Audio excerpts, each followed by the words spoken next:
Welcome back to what is the second episode of Unscripted. My name is Denny DeQ. Let's get started. In this episode, we'll be talking about the 31st of January Smackdown. And we saw the show open up the way Raw ended. CM Punk and Kevin Owens starting off with a promo to lead us into the Royal Rumble weekend. Now, I'm excited about this promo because I think a potential future feud with both of these guys is absolutely exciting. Our first matchup, Jimmy Uso defeating Carmelo Hayes, who I think should be personally getting booked better. I don't know where this is going personally. Hopefully he gets a win soon. Chelsea Green defended her title again against Mishin, with Mishin winning by DQ. And as we know in wrestling, the title doesn't change hands when someone wins by DQ. That's the champion's advantage. Don't know where they're going with this. Maybe they're going to give Chelsea a bit more time and then maybe put the belt on Mishin. So I'm not too sure where they're exactly going with this because they have wrestled many times already. We then saw a bit of a face-off between Damian Priest and Jacob Fatu. Which set up the main event of the show.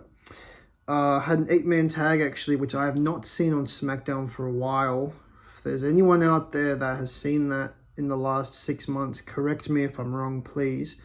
It seems like Triple H might be putting a bit more emphasis and flair now in the tag team division. And I've always said, like, it doesn't make sense to me when the tag team division's overlooked because we know that Vince McMahon didn't exactly like tag team matches in main events. But ironically, the first WrestleMania main event was a tag team match, even though they had big names like Hogan and Muhammad Ali. I always found that a bit ironic. Anyway, we saw Naomi defeat Liv Morgan, and Naomi got attacked after that match.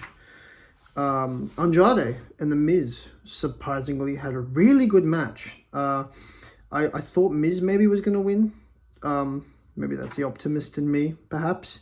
Andrade went over. Andrade defeated The Miz. It's probably not going to go into any further rivalry. I see The Miz maybe, if he doesn't go back into a program with the Wyatt Six, because now they're on SmackDown, who we haven't seen in a while either. I think maybe he just versus different wrestlers until he maybe finds his way into a feud again. The Tiffany segment wasn't too bad. Sort of saw the Nia Jax attack coming. That wasn't really... that was a bit of a throwaway segment. I don't know. It was a weird segment. I don't know if they really needed it. They could have put that time into the main event match, and that's nothing against Tiffany Stratton or those workers. I just think that was a bit of a weird segment. We saw Damian Priest and LA Knight defeat Jacob Fatu and Tama Tonga in a good main event tag team match. Again, tag team matches in the main event. I think maybe Triple H has seen what people have been saying online about the tag team matches not sort of getting that main event spotlight. And I think he's maybe making those changes, which means it's a good thing, right? He's listening to the fans, he's listening to the people, and he's trying to implement that into the product so we can see improvements.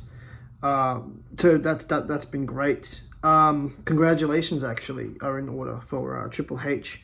3-time Hall of Fame inductee. He got inducted with Evolution as a group and with D-Generation X, and now solo on his own. And I see people online saying, oh, he inducted himself. I don't think so. I think it was genuinely a surprise because Nick Khan also makes those decisions too. So there's no reason why he couldn't have done that without Triple H knowing, guys. So my Royal Rumble predictions. This is tomorrow. It's already happening. Moves fast, man. The wrestling world, life moves fast sometimes. But with the Royal Rumble coming, I don't mind it moving fast. Ladder match. The Winged Eagle Championship and the WWE Universal Heavyweight title, undisputed title. Cody Rhodes will retain. I definitely see Cody retaining. Maybe he does some big move to Kevin. Kevin's out for a while, then comes back later on. The Royal Rumble, my final pick, solidified in stone. CM Punk, Chicago's own.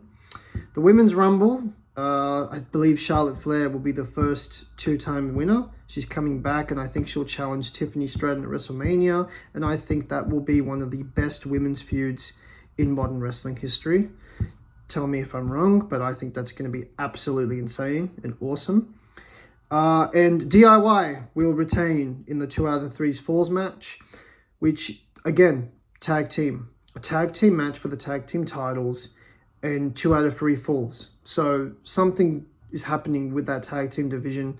A bit more credence is being put onto it, which is awesome to see. Hope you enjoyed this review of Smackdown. Looking forward to seeing people tune in to my review of tomorrow's Royal Rumble. And all I've got to say is, wrestling fans out there, whether you're into WWE, AEW, New Japan, enjoy the Royal Rumble tomorrow, because I know I will be. And I will see you tuning in to our next review.